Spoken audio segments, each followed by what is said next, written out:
മോളുടെ പേരെന്നാ? എന്ത് രസമായിട്ട് പാടുന്നല്ലേ? വളരെ രസമായിട്ടുണ്ട്. ഇത്രയും പള്ളികളിൽ പോയി പാടിച്ചിട്ട് ഇത്രയും രസമായി പാടുന്ന കൊച്ചില്ലെട്ടാ. നല്ല കൈകൊടുത്ത് നല്ല കൈകൊടുത്ത്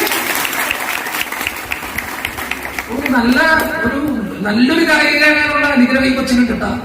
അത്രയ്ക്കും സുന്ദരമായിട്ട് ഈ കൊച്ചു പാടുന്നേ. എന്താ അപ്പനമ്മയുണ്ടോ ഈ കഴിവ് വളർത്തിയെടുക്കണേ? 5 രസമായിട്ട് പാടിയേ. ഞാൻ ഇത്രയും സ്ഥലത്ത് പോയി പാടിപ്പിച്ചിട്ട് ഞാനാണ് അവിടെ വാവച്ച് നോക്കിയിട്ടുണ്ടെങ്കിലേ സത്യം അത്ര മനോഹരമായിട്ട് വെച്ച് പാടി കേട്ടോ. അതിനറിയില്ല എങ്കിലും അവിടെ അത്രയും നന്നായിട്ട് പാടി. അത് പാട്ട് പാടാം.